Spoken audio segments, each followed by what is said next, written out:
Os parágrafos desse capítulo 4 diz assim: ou seja, temos, além dos jogos, os materiais didáticos, dentre os quais podemos destacar os manipuláveis, que são propostas pedagógicas para o ensino da matemática. Aí a autora, ela coloca uma citação que é a seguinte: uma das definições de materiais manipuláveis mais conhecidas é a de Reis, 1971, citada por Matos e Serrazina, 1996. Serrazina é uma das pessoas que eu gosto muito do pensamento, que define materiais manipuláveis como objetos ou coisas que o aluno é capaz de sentir, tocar, manipular e movimentar.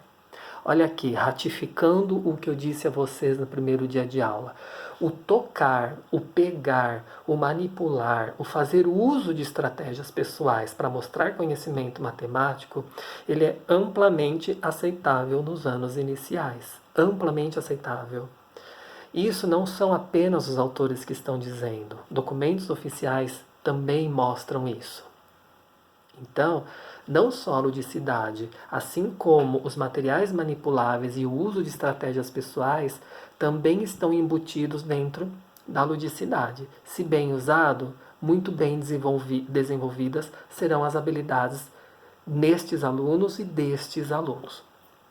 Podem ser objetos reais que têm aplicação no seu dia a dia, ou podem ser objetos que são usados para representar uma ideia. Então, como eu disse em um dos vídeos, às vezes a criança, o professor pode fazer uso de materiais de baixo custo, como uma caixa de sapato, como uma garrafinha, como um palito, uma caixa de sabonete, o que quer que seja, ou um determinado material manipulável que se tem ali em sala de aula, que seja do dia a dia e etc. Então, nós temos aí várias situações: a ludicidade, o uso de estratégias pessoais e materiais manipuláveis para o desenvolvimento das habilidades matemáticas com crianças que estão nos anos iniciais e também na educação infantil.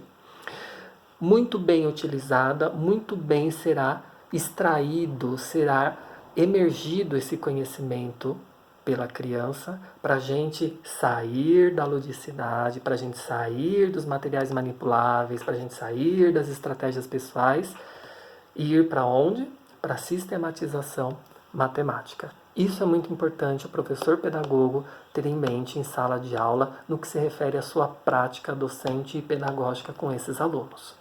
Para a gente encerrar a conversa em relação a esse assunto, eu peguei aqui um parágrafo que é bem pertinente e importante. Diz o seguinte: o uso isolado de materiais manipuláveis e jogos não desenvolve nos alunos a capacidade de aprender matemática. É aquilo que eu falei: pegar o jogo pelo jogo, a brincadeira pela brincadeira de forma isolada, tomem, brinquem, realmente não vai fazer com que o aluno desenvolva a capacidade de aprender matemática, e muito menos desenvolver habilidades matemáticas. Pois é necessário que o professor seja um mediador dessa aprendizagem. E para isto, é preciso que ele disponha-se a pesquisar sobre o uso desses materiais, para então haver o domínio na hora de aplicar. Esse parágrafo que eu peguei, para a gente encerrar um pouco o assunto em relação a esse artigo, ele ratifica o que eu disse logo no início do primeiro slide, ou no fim do primeiro slide. No início ou no fim, mas foi logo lá no primeiro slide. No primeiro slide não, desculpa. No primeiro vídeo.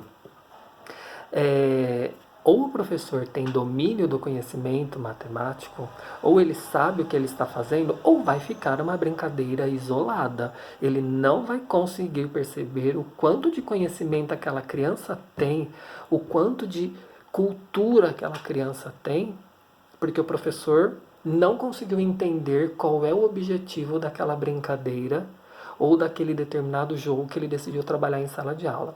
Mesmo que o aluno esteja em um momento de recreação, de repente faz parte da sua rotina enquanto professor, tenha essa rotina da recreação como algo a seu favor, como uma ferramenta a seu favor, como uma ferramenta que vai mostrar o seguinte: olha que legal, essa brincadeira exige que o aluno tenha conhecimento de formas geométricas, ele entendeu que aqui são 4 lados, 3 lados, 5 lados, etc. Pega isso para você. Retome essa dinâmica da brincadeira em sala de aula e começa a transpor essa brincadeira para um repertório mais matemático. Então lembrem-se, a brincadeira, o uso de materiais manipuláveis e estratégias pessoais são benéficos caso o professor tenha ciência da importância de tudo isso e o que isso vai desenvolver no processo de aprendizagem na sala de aula. Bom, eu tive que mudar um pouquinho o ângulo aqui da câmera, porque eu vou ler agora a Base Nacional Comum Curricular, que é aquele e-mail que eu gerei em Excel para vocês, que é o arquivo que eu gerei em Excel para vocês, e ele está muito para o lado esquerdo e meu celular estava bem apoiado aqui, então por isso que eu mudei, depois eu volto. Então, logo na planilha, na aba, logo, lembra no outro vídeo que eu falei assim, olha, tem que ser vocês precisam ler as planilhas que estão aqui embaixo. Então, na planilha que está direitos de aprendizagem, logo na primeira célula diz o seguinte: conviver com outras crianças e adultos em pequenos e grandes grupos, utilizando diferentes linguagens, ampliando o conhecimento de si e do outro, o respeito em relação à cultura e às diferenças entre as pessoas.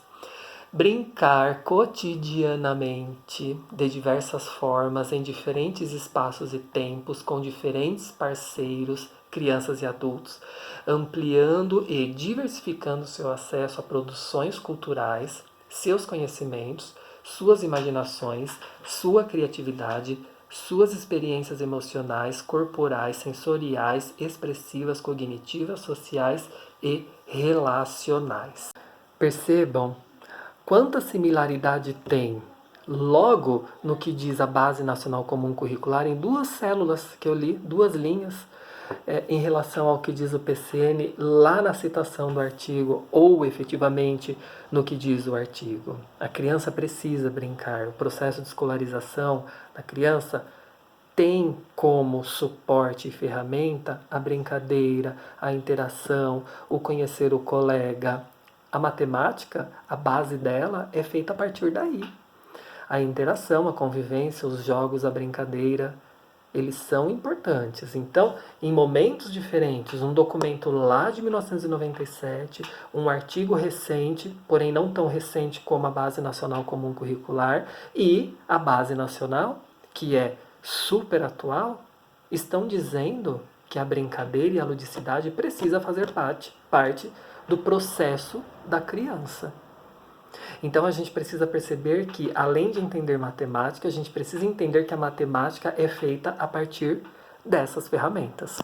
Continuando na planilha, indo agora na aba de escuta, fala, pensamento e imaginação, na segunda célula, tá? Deixa eu pegar aqui, só um momento. Não sei se vocês conseguem perceber aqui, ó, na segunda célula, tá? Na aba de escuta, fala, pensamento e imaginação. Aqui, ó, na coluna tem crianças pequenas, 4 anos a 5 anos e 11 meses. Aí na outra coluna diz objetos de aprendizagem e desenvolvimento. Nessa coluna diz o seguinte: incentivar brincadeiras cantadas, poemas, canções, criando rimas, alterações e rimos. Aí depois tem, continuando, vem a outra coluna, diz o seguinte: material suplementar. Desculpa, deixa eu pegar aqui, voltar aqui, peraí. Abordagem das experiências de aprendizagem. As crianças pequenas gostam de jogar com linguagem, se interessam por explorar seus sons, seus efeitos e intensidades, imersas em situações nas quais conhecem canções, parlendas, poemas, histórias rimadas de forma interessante e assim sucessivamente. Percebam que a Base Nacional Comum Curricular está mostrando para o professor, principalmente aquele está bem específico, tá? Na educação infantil, no caso pré-escola, com crianças de 4 e 5 anos, a importância da gente brincar com sons, com as diversas linguagens, e esse desenvolvimento da linguagem, ele é um repertório a mais para a gente trabalhar a matemática.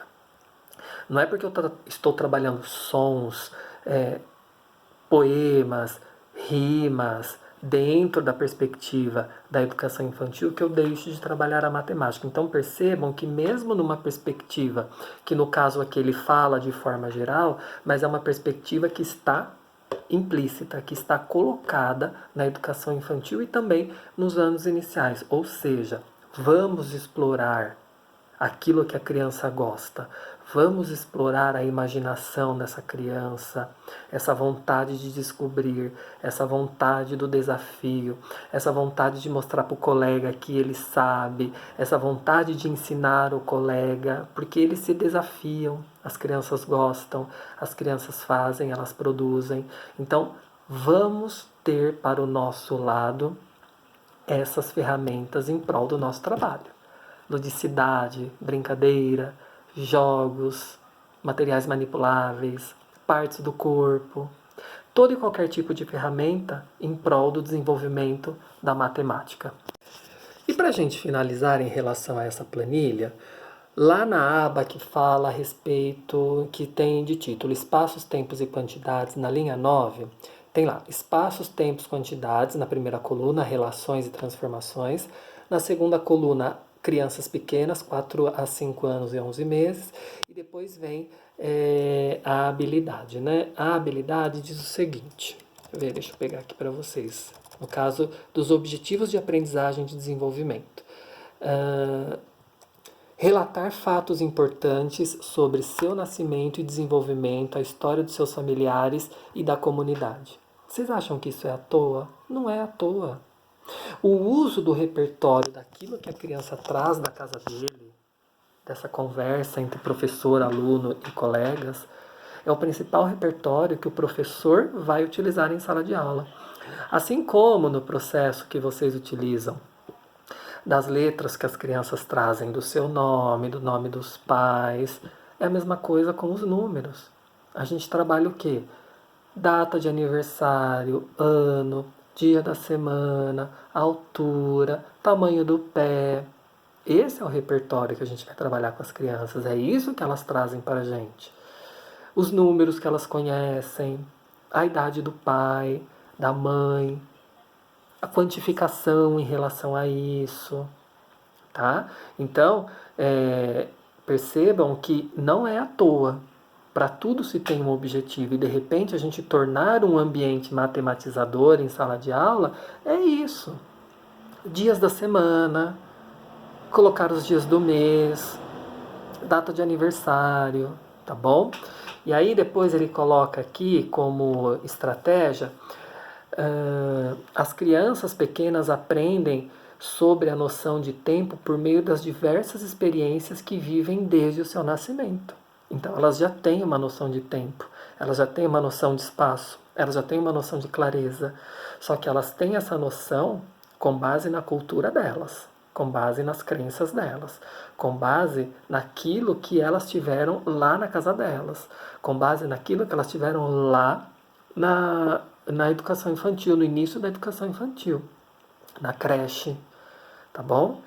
Então, vejam, a gente precisa trazer o cotidiano da criança, estratégias, coisas manipuláveis, ou até mesmo a ludicidade, para a gente entender o que a criança tem de importante e de conhecimento, para a gente transpor desse conhecimento matemático interessante para a criança, que é a partir de uma brincadeira, a partir de um jogo, a partir de um material manipulável, a partir de uma história de aniversário, a partir de uma brincadeira que ela fez na casa dela de quem é mais alto, quem é mais baixo, ou o que vocês tenham feito em sala de aula, em prol do ensino da matemática, sempre.